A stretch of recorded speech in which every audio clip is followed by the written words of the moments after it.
Hey, what's going on, X Universe? This is Nico Moreno, El Rolo, coming to you guys in this on prompt, very freestyle sort of appreciation space and end of the season for the Seattle Sounders. I did want to come out here, spend some time with you guys. I got about 45 minutes, to be quite honest, of some free time on Thursday, where after a long season, a season that had a lot of ups and downs. We had some really good articles out there this season. We had quite a few tournaments, a lot of games. I just wanted to get out and talk to everyone who has any sort of questions. I constantly get questions for you guys on X comments. I try to reply to most, but it's been a busy December and November, and maybe I have not been as active on X. I have not been as accessible, if you will. And I wanted to just get out here and just talk to you guys about what it's been this season. We could even talk about the MLS final if there's time, but I know that most of you who are consistently following my information are more concerned, more interested when it comes to the Rave Green news. And so I wanted to get out here and just talk to all of you. 2024 season, has it been successful? Brian Smetzer, in his own words, told you guys that it wasn't, and that not achieving some sort of silverware this season was not successful. Craig Weibel didn't quite agree. He kind of mentioned that he would argue with anyone who said this was not a successful year. Where do I lie? Where does my opinion take me? Man, as I said it on 93.3 KJR yesterday, as the show went live, I can't wrap my head around a logical explanation where I can say that the Sounders season was successful. Anytime that this team, this club, this organization, this franchise sets objectives, the Shield, Open Cup, Leagues Cup, MLS Cup, and none of those are reached, I have a hard time saying that it's a successful season because it goes against the definition. You have objectives.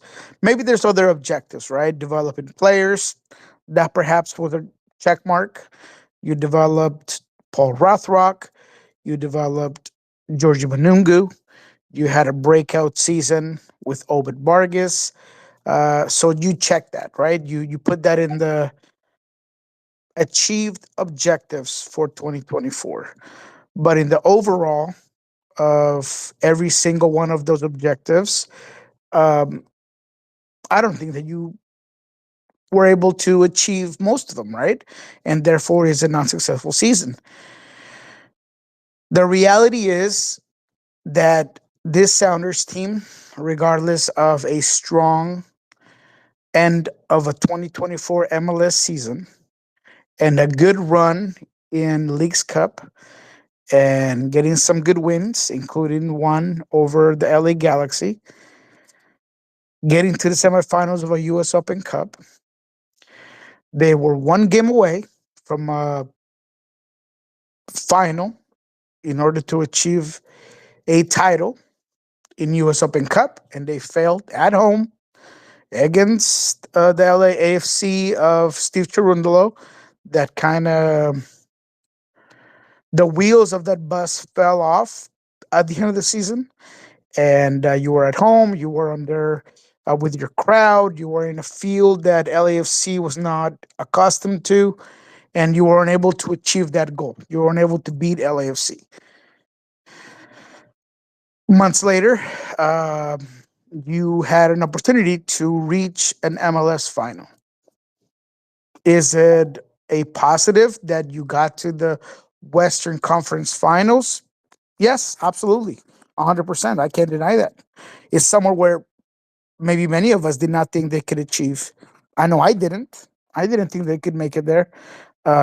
If I could be honest with all of you that are on right here in this space, I thought that they were going to fall short against Houston. And I mean, hey, it took a lot of difficult games. It took some PKs, but the team got it done. They got it done. They were able to get through. So that's credit to this team. It's credit to Brian Smetzer, regardless of how critical I've been and how hard I've been on him, specifically because of how he's dealt with certain things this season and the substitution patterns and the moments where he himself has admitted that he should have rotated more, that he could have done things differently to get points here and there, right? And when we look at the full season and where Seattle landed in the Western Conference, some of those games where maybe things could have been done differently would have been a big difference maker. And I know and I hear a lot of you guys say, hey, this roster wasn't enough. This roster did not have a couple of DPs that were productive, right? Pedro de la Vega has been hurt. Pedro de la Vega has not been productive, hasn't been in games necessarily. I mean, that's the reality. He has not been in games. Raul Diaz was relegated to the bench. He was relegated to the bench before the season even started.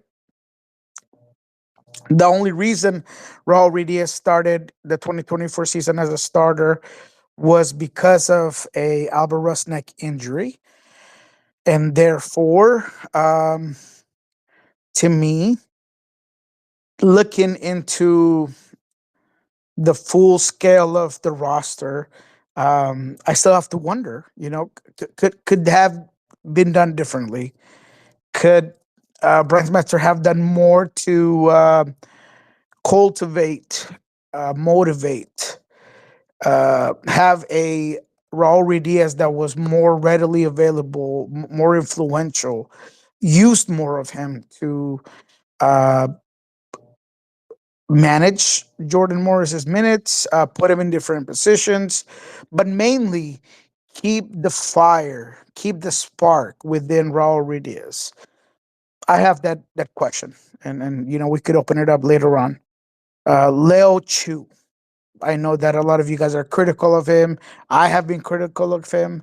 Uh, but anytime that your U22, your first U22 in franchise history, doesn't blossom, doesn't take the next step, doesn't develop, has some sparks, has a good year, and you're unable to garnish that, take advantage of that.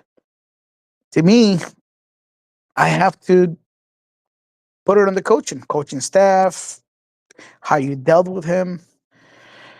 So there are things about this season that I still have my doubts if it could have been better, even with this roster, even with the reality of a Pedro de la Vega that was unavailable for the majority of the season. Um, there were some great um, there were some great moments. There were some great finds, and I'll go back to Georgie and Paul. I mean, Seattle really struck gold. It's not every day, it's not every year that a club can strike gold on a homegrown, on a player that is in your affiliate, on your second division team, if you will, in your academy team or your USL squad. And Seattle was able to do that. So that was a positive this year. And probably the only reason why Seattle was able to get to where they were. I think if with no Paul Rothrock this year, I don't know if Seattle gets as far as they did. So um, those are my thoughts of the season. Those are my thoughts of how things went. Um, it is a new year. We're starting to hear team decisions, and I'm going to open it up here soon. If any of you guys want to get on, I'm getting close to my conclusion of 2024. So if you guys want to get on, talk to me, ask me any questions, you guys can.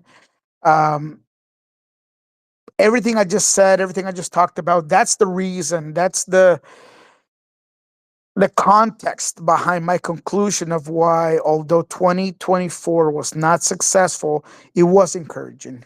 You cemented the best center back duo in the league in MLS. Yammer Gomez Andrade has been unreal, unbelievable. You got him for, I don't know, some a pack of gum and a soda pop, because that's what you got him from. That's where you got him in comparison to MLS. I think it was, I don't know, 350, 450,000 that he was getting paid at some point. He's a lot higher than that today. Well earned, well deserved. But he's been unreal. I mean, best defender in this team since he arrived. Through COVID, through everything, he's been as consistent as any center back that has ever worn the Rafe Green jersey. Easily. So that's something to just applaud. Jackson Reagan, unbelievable season. Had some issues, had some struggles at the beginning of the season. Settled in. I think he has benefited from having Yammer Gomez Andrade next to him. Nuhu had a decent year. Had a good year. I got to admit, he's gotten better. He's developed. He looks better on the offense. He's had a couple of assists. I think that there's a lot to work with there. Alex had not had his best season, to be quite frank. I'm a big Alex guy. I'm not going to hide it. I'm a big Alex Roldan fan. I have, been one of those guys that even when he was let go by the team and then essentially brought back, um, I thought that it was something there. They played him at midfield, a little bit higher in the field. They played him at right back, and ultimately he settled there, All Star, MLS All Star at that position. So I've always big on him, but this year it's been a struggle, and I'll admit, and I'll hear every single one of you guys have criticized him because of the defensive woes and things of that nature. Going back to that LAG game, it was a good game. It was a impressive game. I thought Seattle handled it well. I thought they approached it well. Brian Smetzer, again, as hard as I've been with him in 2024 against LAFC, there was a great game plan. Team executed it. You beat that LAFC team that had hunted you all season. 4 losses all year, 9-1, I believe, outscored all season, and you got the win. You got the statement win that gives you back relevance, gives you back credibility as a top team in the Western Conference. So that's a positive point, I believe. I think that regardless of how things went, and you're not able to really get that final win and achieve at least a piece of silverware, which that's what it would have been, right? A Western Conference championship title would have been some silverware. That would have made it a successful season to me. You didn't get that, but you beat LAFC. You were able to, regardless of the own goal by Chanel and how you got to overtime, you got that win. And Jordan Morris, as much as I still believe that he is not the future nine of this franchise, because he did play at the nine position, at the striker position, most of the season. I keep hearing this narrative that he won that position to be a striker. No, no, he did not. He was given that position since the beginning of 2024 in the preseason. Raul Ruidiaz was relegated to the bench. Raul Ruidiaz was not going to start at all. So that was his position, and he settled into it. I got to admit, he's grown into it. He's gotten better. He got 14 goals, I believe, and he's been great. He's been good. I have no issues with the productivity of Jordan Morris, but I feel like he can do that same influential work at the wing. And there is no doubt in my mind that going into a transcendent 2025 season, it is the club's obligation, responsibility to go and get a DP9, 26, 27 years old, that can be the future of this franchise and can replace the best striker in club history in Raul Diaz. That is my opinion. You could have a different one. You guys all have your prerogative to think differently, but that's what I believe. So it'll be a big 2025 season. It was, again, encouraging 2024 season. And this is where I'm going to go ahead and open up the floor to every single one of you guys. Paulo, James, I know you're outspoken. Big Hopper, Ice, I've seen a couple of your comments. Hey, Todd, you're always there. You're there at practice. If you guys have any questions, you guys want to hop on, feel free to do so. I'm going to continue to just fill out the space. So, you guys saw the group that Seattle is on for the Club World Cup. That's a big responsibility, man. That is a big responsibility. Botafogo, Atletico Madrid, PSG, those are all tough teams. Couple of European greats, if you will, right? PSG in their own way. In France, in Ligue 1, they are royalty. Atletico de Madrid, one of my favorite teams to watch in La Liga ever since Simeone took over. So, quality squads there. But the Fogo, they're a prideful club. They're where JP came out of. They're a team that is obviously top of Brazil and South America right now, right? So it's going to be a difficult one. Seattle has a responsibility as a host city, as the only MLS team to really win their status, their spot in that club World Cup to perform. Because Inter Miami, we know how it went. They were given that spot. It wasn't won, regardless of how Infantino wants to play it out. But let's hear James and hear his thoughts, what we've talked about. I got about another 25 minutes. Interested to hear what James has to say. He's very outspoken. We're also going to let Leo Chu be get in on this conversation. Obviously, please keep your microphone muted while James gives his thoughts. But go ahead, James. I want to hear your thoughts. Thanks, Niko. You're the best in the game. I appreciate everything you do. Agree it wasn't a success. Disagree. I don't think Schmetzer could have done any better than we ended up doing. My question is about basically finances. Do you think that the investments in the training center and the rain are going to impair our ability to get that DP9?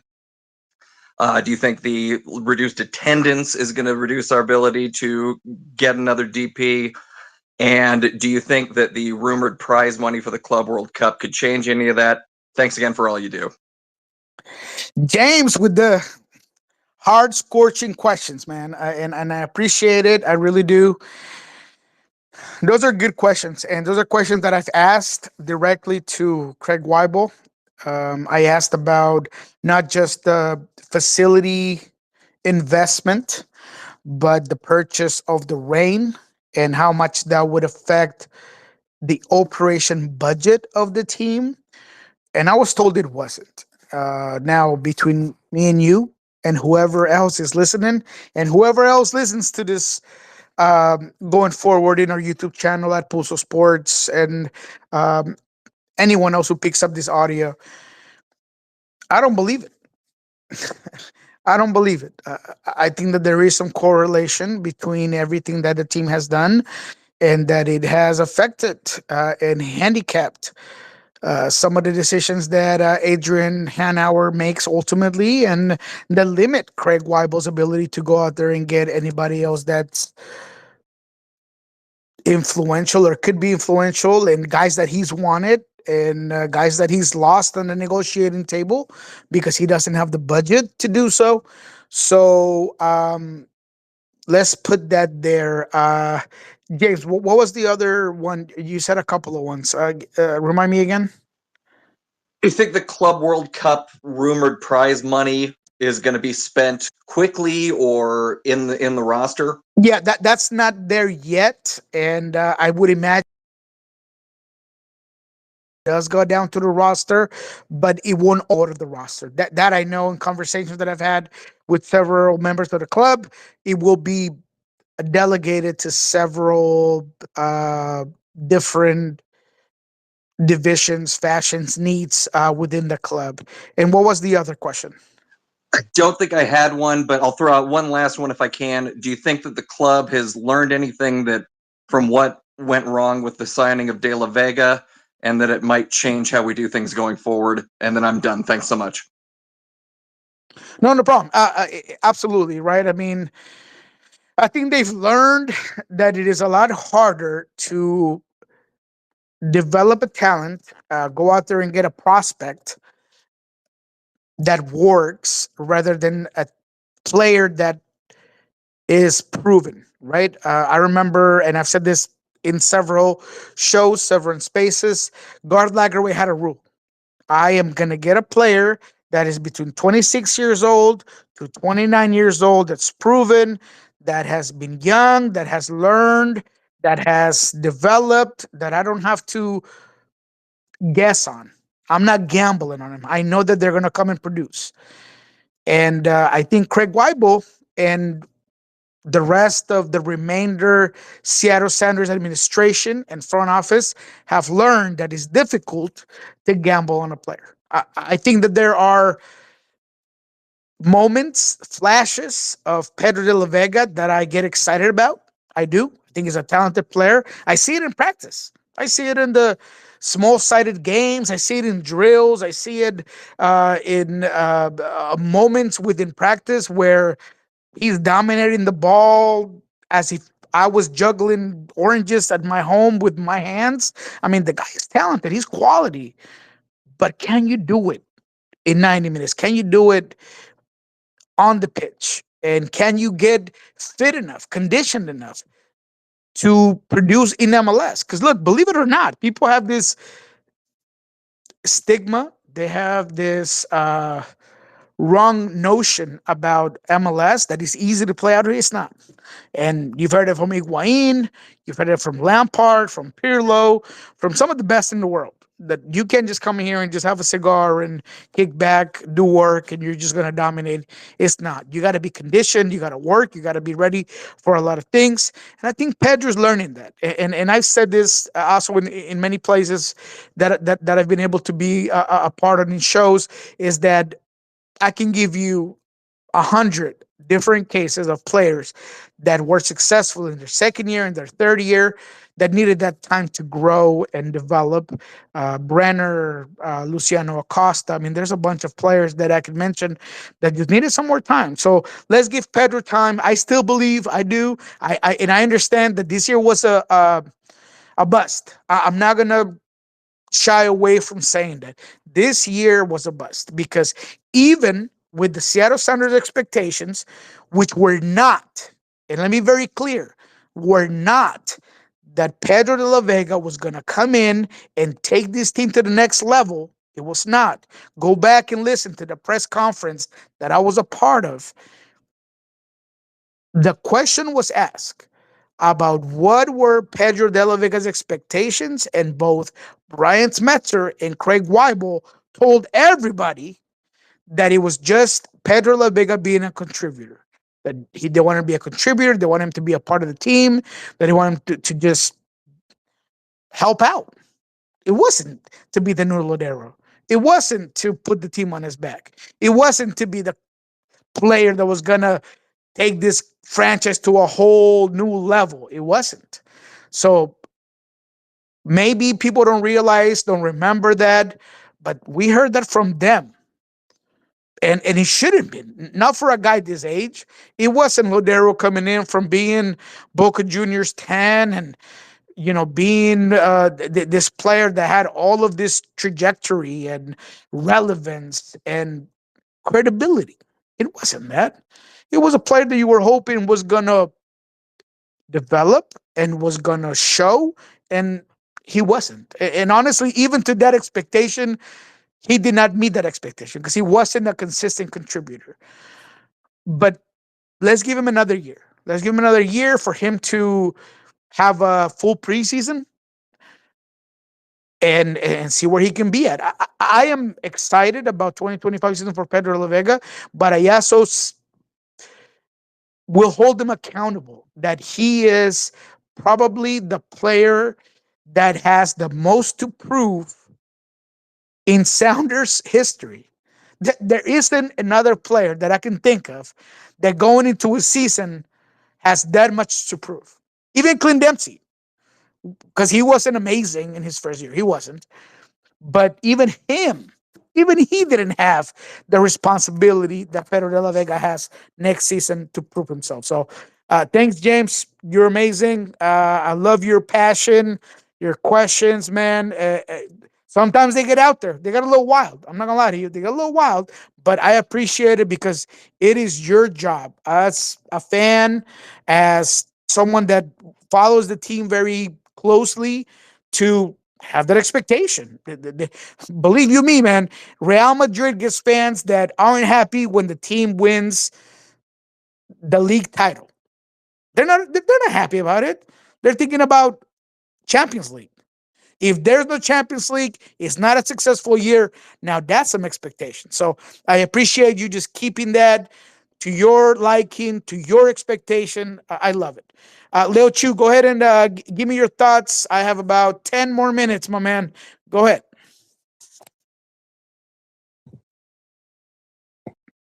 Uh, I think I gave you the mic. I'm going to add you again. I just add you as a speaker, Leo. Oh, he went off.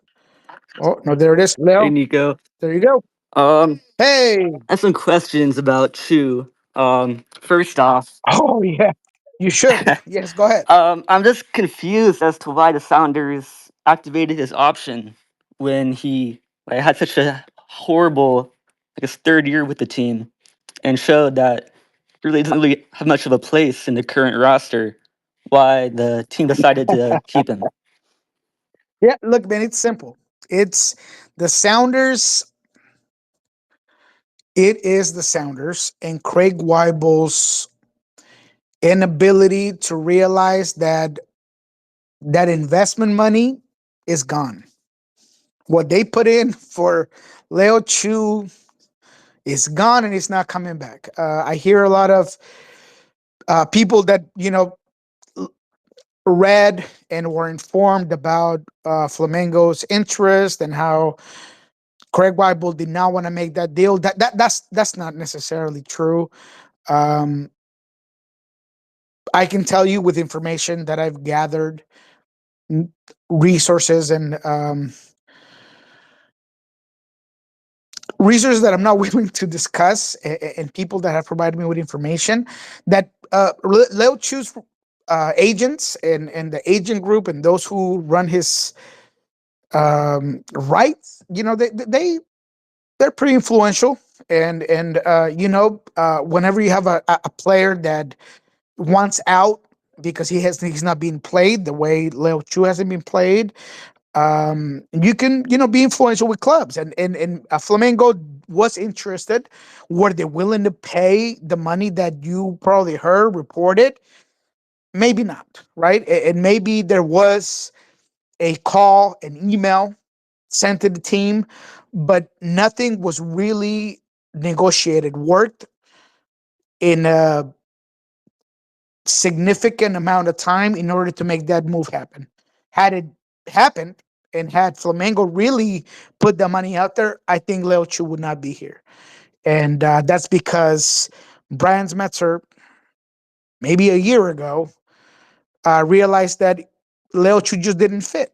And I think that's pretty easy to see today, and how he was basically not even relegated to the bench. He was relegated to the stands. and his job was basically taken by a Tacoma Defiance player by the name of Georgie Manungu, right? So that's when you knew that Brian just didn't rate him. Again, I don't know how much that could have been avoided. I don't know how much that goes into what the coaching staff could have done to save that situation. Because look, I look at Lil Chu and I see a player that has all the physical attributes to be a successful player in MLS. I understand that there are questions about his sacrifice, defense, ability to do things off the ball, IQ on field awareness, things that are not necessarily just easily seen on the soccer field. But then I think about coaches that have been able to save and resurrect careers and positions. So I don't want to put it all on Leo. I know that Leo was not the perfect player. I know that he has a lot of holes to his game. But man, I have a hard time now believing that he could have been used a little more. That he could have done a little bit more for this squad. So we'll see how that plays out. But the reason why that option was picked up was mainly to hopefully get something back in the 2025 season. And I think they might.